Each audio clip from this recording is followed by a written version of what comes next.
नमस्कार, आप देख रहे हैं एएनबी न्यूज। मैं हूं आपके साथ मोनिका। स्वागत है आपका मध्य प्रदेश छत्तीसगढ़ में। आइए नजर डालते हैं खबरों पर। छत्तीसगढ़ के मुख्यमंत्री भूपेश बघेल ने केंद्र सरकार से विशेष आग्रह किया है। भूपेश बघेल ने कहा कि केंद्र जीएसटी की व्यवस्था से राज्यों को हुए नुकसान की भरपाई के लिए तत्काल कदम उठाए। उन्होंने नीति आयोग की संचालन परिषद की बैठक में ये भी कहा कि केंद्र सरकार राज्यों के अधिकारों का सम्मान करे। प्रदेश सरकार के सूचना विभाग की ओर से जारी बयान के मुताबिक बघेल ने कहा कि देश की एकता और अखंडता अक्षुण्ण बनाए रखने में राज्यों की अहम भूमिका है। उन्होंने कहा कि केंद्र सरकार राज्यों के अधिकारों का सम्मान करे और उसके हिस्से के संसाधनों को हस्तांतरित करने की प्रणाली को और मजबूत बनाए। सीएम ने बताया कि आदिवासी अंचल बस्तर में औद्योगिकरण को बढ़ावा देने के लिए पिछले 4 वर्षों में लगभग 9,000 करोड़ रुपए के निवेश के लिए एमओयू किए गए हैं। इसके तहत इस्पात उद्योगों के लिए प्रतिवर्ष 30 लाख टन लोहा अयस्क की आवश्यकता होगी। इसके साथ ही उन्होंने 20,000 से कम आबादी के शहरों में मनरेगा लागू करने का सुझाव भी दिया। मुख्यमंत्री ने रायपुर हवाई अड्डे से अंतर्राष्ट्रीय विमान सेवा शीघ्र शुरू करने और समन्वय के लिए नोडल अधिकारी की नियुक्ति का अनुरोध भी किया।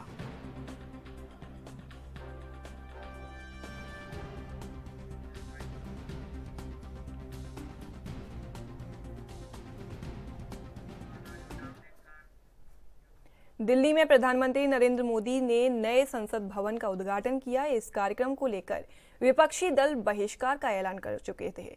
करीब 20 विपक्षी दलों ने इस उद्घाटन कार्यक्रम का बहिष्कार किया। वहीं इस कार्यक्रम के बीच आरजेडी के ट्वीट को लेकर राजनीतिक गलियारों में बवाल मच गया। दरअसल आरजेडी ने अपने ट्वीट में नए संसद भवन की तुलना ताबूत से की, जिसे लेकर सीएम शिवराज सिंह चौहान ने पलटवार किया और ट्वीट कर लिखा कि देशवासी जहां लोकतंत्र के इस नवीन भव्य मंदिर में नए भारत का उज्जवल और स्वर्णिम भविष्य देख रहे हैं, वहीं कुछ लोगों की आंखों में पट्टी बंधी थी। उन्हें ये सच्चाई देखने नहीं दे रही है।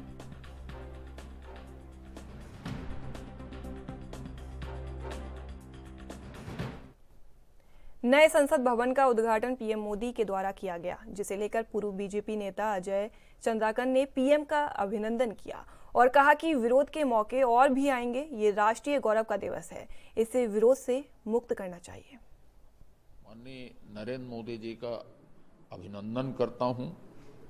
उन्होंने गुलामी के चिन्हों को हटाकर आजाद भारत में एक अपनी संसद होनी चाहिए, इसकी परिकल्पना की और रिकॉर्ड तोड़ समय में उसको पूरा किया। हमारा लोकतंत्र मजबूत होगा। हम गर्व से कहेंगे कि आज का दिन ऐतिहासिक दिन है जब स्वतंत्र भारत में संसद भवन का उद्घाटन किया गया। संसद भवन के उद्घाटन में अपोजिशन पार्टी जो है वो हिस्सा नहीं ले रही है। देश के सभी प्रमुख नेताओं ने इस बात को कहा है। विरोध के मौके और भी आएंगे। ये राष्ट्रीय गौरव का दिवस है, इसको हम लोग विरोध से मुक्त करें। लेकिन ये विपक्ष विरोध आज से नहीं कर रहा है कि मोदी जी उद्घाटन कर रहे हैं इसलिए विरोध कर रहा है, ऐसा नहीं। ये 7 बार सुप्रीम कोर्ट गए हैं, शेर से लेके कोविड से लेके दुनिया भर के समय में कि संसद भवन के काम को रोका जाए। नेहरू गांधी परिवार ये स्वीकार नहीं कर सकता कि हमारे अतिरिक्त कोई आदमी, कोई और सेवक, देश का सेवक कोई इनोवेटिव काम कर सकता है, देश के लिए सोच सकता है। देश के महत्वपूर्ण जगह है, उसमें यदि नाम लिखा जाना चाहिए तो नेहरू गांधी खानदान का ही लिखा जाना चाहिए।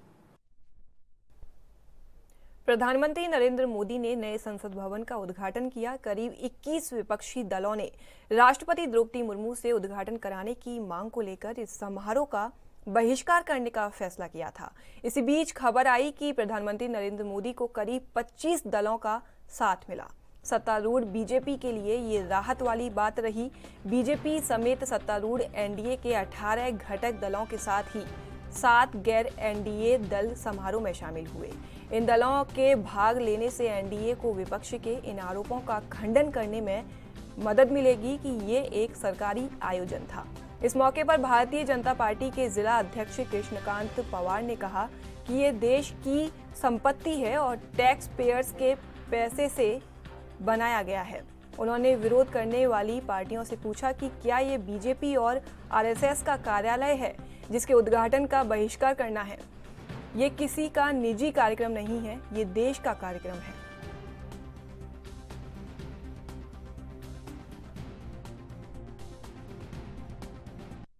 इसका जो डेट है, आज सावरकर जी के जयंती के दिन इनका उद्घाटन किया जाना, ये उनकी मानसिकता को दर्शाता है। ये 15 अगस्त भी हो सकता था, गांधी जी की जयंती 2 अक्टूबर भी हो सकती थी, और भी कोई दिन हो सकता था।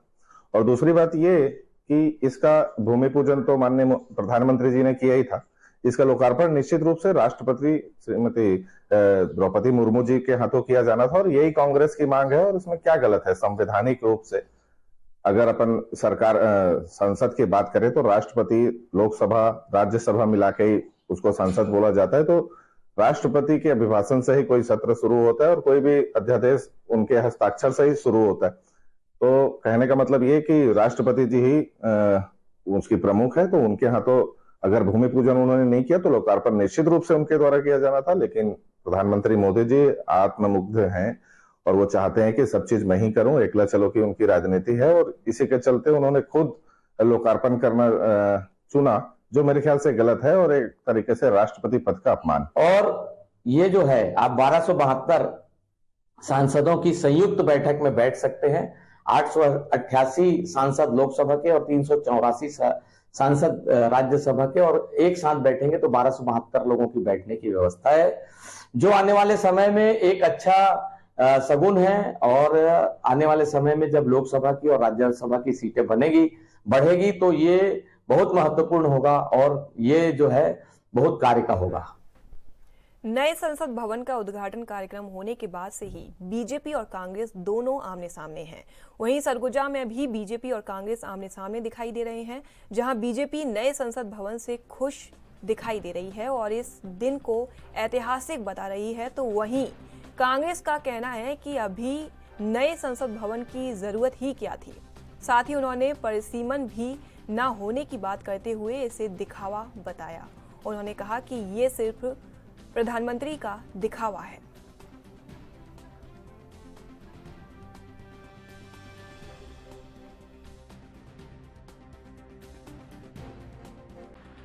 देखिए, नए संसद भवन की आवश्यकता बहुत समय से महसूस की जा रही थी और देश के यशस्वी प्रधानमंत्री नरेंद्र मोदी जी ने इसको एक अपने ड्रीम प्रोजेक्ट के तहत इतनी तेजी से और इतने अच्छे तरीके से नया जो संसद भवन का निर्माण हुआ है, इसमें सीटिंग कैपेसिटी बढ़ गई है।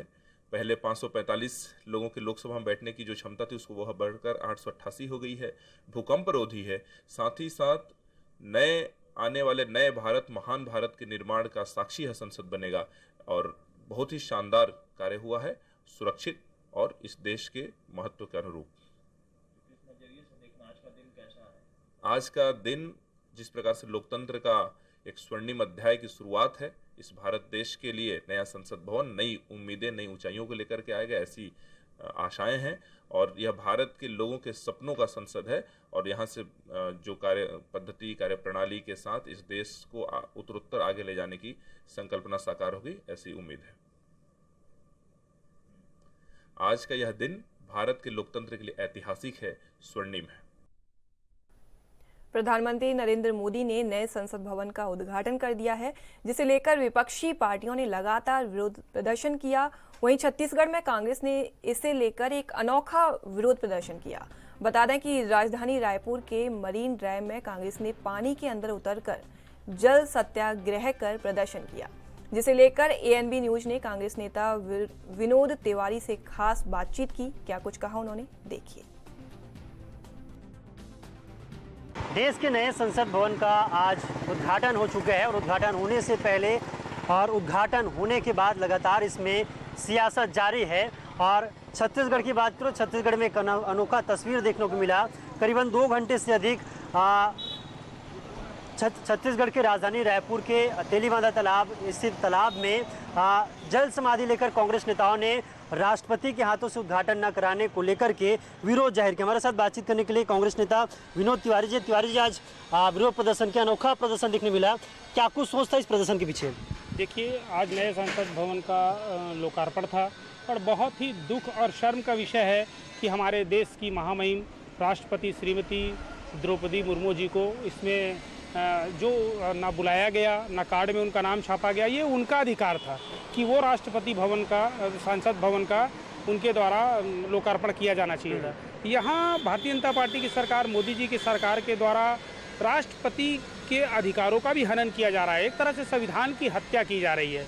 इन लोगों के द्वारा जो फोटो के लिए और अपने नाम के लिए मोदी जी के द्वारा ये किया जा रहा है, जिसका विरोध कांग्रेस पार्टी के हमारे राष्ट्रीय अध्यक्ष राहुल गांधी जी, भूपेश बघेल जी सहित तमाम अन्य बड़े नेताओं ने और 20 दलों ने इस आयोजन का बहिष्कार किया है, जो संविधान पर विश्वास रखते हैं। और उसी कड़ी को लेकर हम लोगों ने पूर्व में यहाँ पर हस्ताक्षर अभियान भी चलाया था। आज हम लोगों ने यहाँ पर जल सत्याग्रह किया, हाथों में तख्तियाँ लेकर हम लोगों ने इसका विरोध किया कि ऐसी सरकार जो संविधान को नहीं मानती, जिस देश में आज राष्ट्रपति के अधिकार सुरक्षित नहीं है, जिस देश में संविधान की हत्या की जा रही है, उस देश में आम नागरिकों का, विपक्ष दल का और योजनाओं का क्या हाल होगा, आप अंदाज़ा लगा सकते हैं। तो हम लोगों ने बिल्कुल कमर कस के युवाओं ने एक संकल्प लिया है आज कि हम लोग तब तक इस संघर्ष को जारी रखेंगे जब तक 2024 में ये सरकार को उखाड़कर जनता के द्वारा फेंक नहीं दिया जाए। मगर ये बिल्कुल भी उचित नहीं है कि राष्ट्रपति जी को दूध की मक्खी की तरह निकाल कर फेंक दिया गया। ये सिर्फ राष्ट्रपति का अपमान नहीं है, ये भारत देश का अपमान है और हम लोग इसका पूरी तरह से विरोध करते हैं। ठीक है, तो पूरी तरीके से विरोध करते हैं। अपमान राष्ट्रपति द्रौपदी मुर्मू का नहीं बल्कि पूरे देश का अपमान है, साफ तौर पर कांग्रेस के नेताओं का कहना है। और राजधानी रायपुर में इसको लेकर के अनोखा प्रदर्शन देखने को मिला है। रिसोगी दीपेश पटेल के साथ टिकेश वर्मा, रायपुर। छत्तीसगढ़ के पूर्व सीएम रमन सिंह ने आज राजनांदगांव के बूथ नंबर 188 के ग्राम तोरनकट्टा में क्षेत्रवासियों के साथ प्रधानमंत्री नरेंद्र मोदी के मन की बात कार्यक्रम को सुना। इस मौके पर पूर्व सीएम ने ट्वीट कर लिखा कि इस संबोधन में मोदी जी ने जल संरक्षण के लिए देश के हर जिले में अमृत सरोवर की स्थापना पर विशेष ध्यान दिया है। बता दें कि आज मन की बात कार्यक्रम का 101वां एपिसोड था, जिसमें प्रधानमंत्री ने कई मुद्दों पर अपनी बात रखी।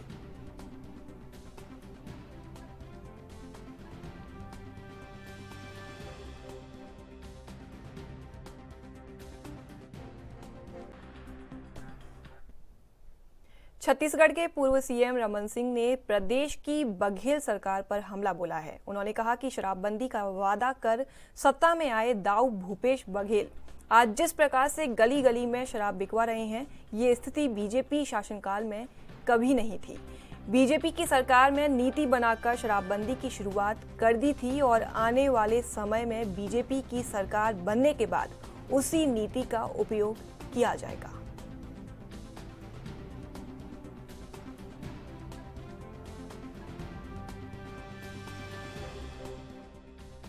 हमने तो कर ही दिया था शुरुआत। हमने शराब के बारे में नीति बनाई थी और शराब को हमने पहले कहा था कि 500 की आबादी, फिर 1000 की आबादी, फिर 1500 की आबादी, फिर 2000। हमने इसको इतने लिमिटेड एरिया में कर दिया था, जैसे अभी गांव-गांव में, गली-गली में, होटल पानठले में बिक रहा है, कोई हिम्मत नहीं करता था। तो उसको हमने किया था और उसमें आगे भी बढ़ रहे थे और उसी नीति। बीजेपी प्रदेश प्रभारी ओम माथुर के बस्तर दौरे पर कांग्रेस संचार प्रमुख सुशील आनंद शुक्ला का बयान सामने आया है। उन्होंने कहा कि बस्तर समेत पूरी आदिवासी जनता ने बीजेपी को नकार दिया है। बीजेपी आदिवासियों के संवैधानिक अधिकारों का शोषण करती आ रही है। कांग्रेस की सरकार आने के बाद मूलभूत अधिकारों को बहाल किया गया। बीजेपी ने 15 साल शोषण किया, अधिकारों का हनन किया, उसके लिए बीजेपी माफी मांगे।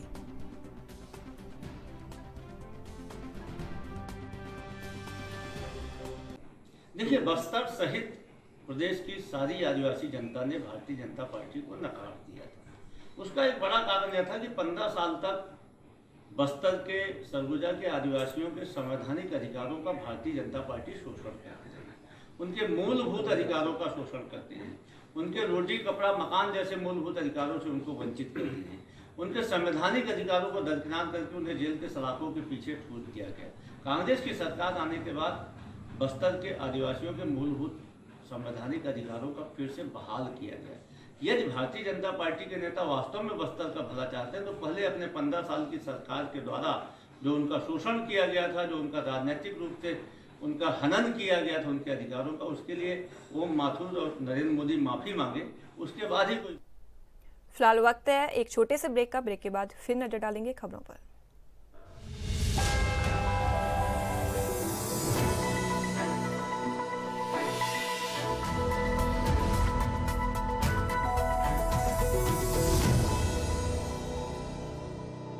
ब्रेक के बाद स्वागत है आपका। नजर डालते हैं खबरों पर।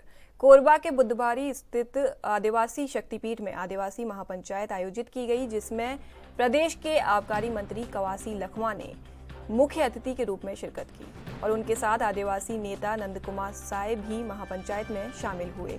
इस दौरान राजस्व मंत्री जयसिंह अग्रवाल समेत अन्य कांग्रेसी नेता मौजूद रहे, जिन्होंने दोनों ही मुख्य अतिथियों का जोरदार स्वागत किया।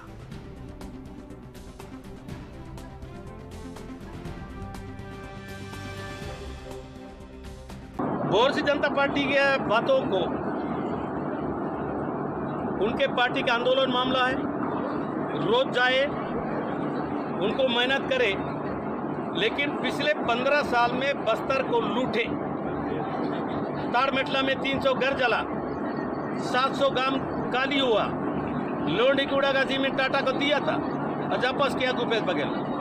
आने वाला चुनाव में 2023 में 12 का 12 सीट जीतेंगे।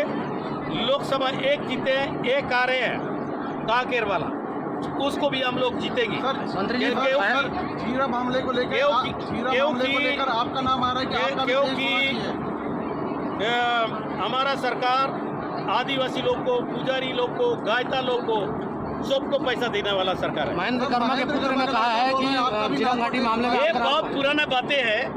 आज नारकोटिक्स होना चल रहा है, उसके बाद छत्तीसगढ़ में हो रहे धर्मांतरण को लेकर शंकराचार्य निश्चलानंद सरस्वती महाराज का बयान सामने आया है। शंकराचार्य निश्चलानंद ने कहा कि धर्मांतरण के लिए सरकार और राज्यपाल दोषी हैं, ये अपने दायित्व का निर्वहन नहीं करते, इसीलिए धर्मांतरण हो रहा है।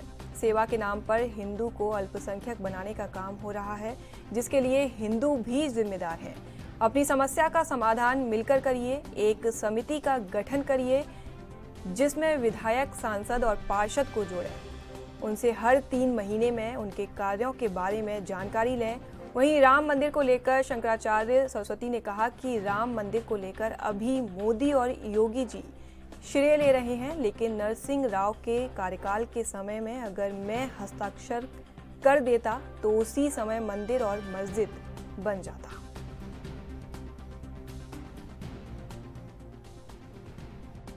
उत्तर तो मैंने पहले दे दिया। राजनीति राजधर्म का ही नाम है। परोपकार, सेवा, संयम, यह सब तो धर्म की सीमा में ही है ना। मानवोचित संयम धर्म की सीमा का अतिक्रमण करके तो राजनीति की कल्पना भी नहीं की जा सकती, लेकिन दुरुपयोग नहीं होना चाहिए। क्या लगता है राम जी का आशीर्वाद उनको मिलेगा? आपको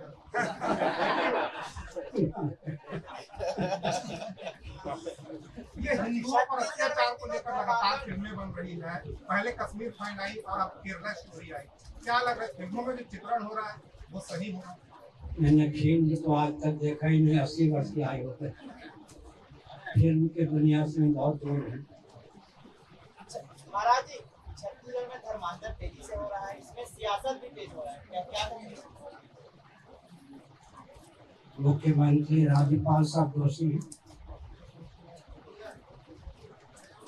ये अपने दायित्व का निर्वाह नहीं करते, तभी तो हिंदू खिसकते हैं ना। सुनिए, सामाजिक संस्थान भी दोषी। हर हिंदू परिवार से 1 रुपया 1 घंटा आस्था पूर्वक, अपनत्व पूर्वक नित्य निकले। मंदिर को, मठ को या अपने घर को ही केंद्र बनाकर उस समय का, उस रुपये का उपयोग उस क्षेत्र को हर प्रकार से बुलंद करने में, समृद्ध करने में, सुरक्षित रखने में हो, किसी की दाल ही नहीं गल सकती। सेवा के नाम पर ही तो आखिर हिंदुओं को धर्मच्युत किया जाता है। सेवा के नाम पर हिंदुओं को अल्पसंख्यक बनाने का जो कुचक्र चल रहा है, अपराध है। लेकिन हिंदू भी दोषी हैं। एक हिंदू परिवार से आस्था पूर्वक, अपनत्व पूर्वक 1 रुपया 1 घंटा रोज निकले, उस रुपये का समय का उपयोग अपने क्षेत्र को हर प्रकार से सुव्यवस्थित, स्वावलंबी, सुरक्षित बनाने में हो, किसी की दाल नहीं गल सकती। अपने क्षेत्र की 80% समस्याओं का समाधान मिलजुल कर करें, राजनेताओं पर निर्भर न रहें। और आपके क्षेत्र के जो विधायक हों, सांसद हों, इसी प्रकार छत्तीसगढ़ लोक सेवा आयोग परीक्षा में घोटाले का आरोप लगाते हुए एबीवीपी की छात्राओं ने अनोखा प्रदर्शन किया।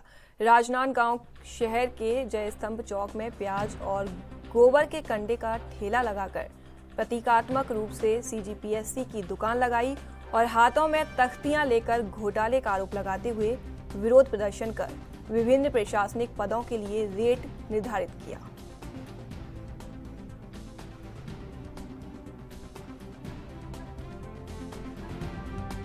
जी, हमने आज एबीवीपी अखिल भारतीय विद्यार्थी परिषद की बहनों के द्वारा छत्तीसगढ़ लोक सेवा आयोग की दुकान लगाई है। जिस तरीके से अभी हम देख रहे हैं कि सीजीपीएससी में बहुत बड़ा घोटाला हुआ है। केवल परिवार बहुत मतलब कि टॉप 15 तक के एक विशेष परिवार जो टामन सोनवानी सीजीपीएससी के चेयरमैन है उनका, और भूपेश बघेल जी के नेताओं के रिश्तेदार जो है वो उसमें दिखाई दे रहे हैं। और जो पढ़े लिखे जो स्टूडेंट्स है, जो रात दिन अपना खराब करते हैं पढ़ाई में और उनके पास पैसे नहीं है, वो लोग बेचारे रात दिन पढ़ रहे हैं, लेकिन जो उनकी जगह कोई और ले जा रहा है। इसका विरोध करते हुए हमने जो आज विरोध प्रदर्शन करते हुए ठेला लगाया है, इसमें बेरोजगारों का ठेला है कि हमने क्या बोलते प्रदर्शित किया है कि वहाँ पे गोबर के कंडे और प्याज रखे हुए हैं, क्योंकि जो अब वहाँ पे सिलेक्शन नहीं हुआ है वो तो बेचारे वही बेचेंगे, क्योंकि 4 अटेम्प्ट में सिलेक्शन नहीं होते है ना। एंड जो क्या बोलते हैं परिवार वाले हैं, उनने जो रेट दे के खरीदा है उसको हमने डिस्प्ले में शो किया। 75 लाख अभी कलेक्टर एडिशनल कलेक्टर का रेट चल रहा है, डीएसपी का रेट चल रहा है 60 लाख, और जो इस तरीके के रेट्स हमने डिस्प्ले किए। जो रेट आपने बता रहे हैं वो कहाँ पर प्रमाणित है? ये ऐसी बातें सुनने को आ रही हैं, तो आप सुनी बातों को कह रहे हैं, लेकिन ये तो सही है कि वहाँ पे ये हकीकत है,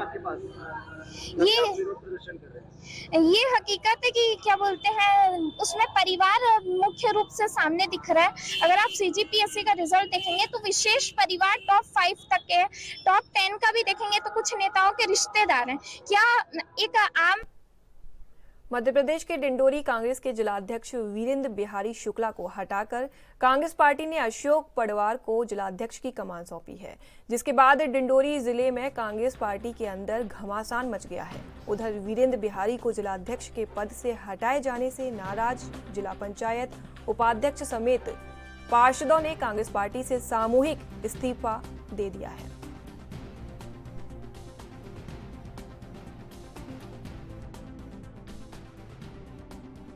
बिना जिला कार्यकारिणी के, बिना ब्लॉक कार्यकारिणी के आज ये सारे निर्वाचित जो कांग्रेस के पदाधिकारी बैठे हैं, मुझे गर्व है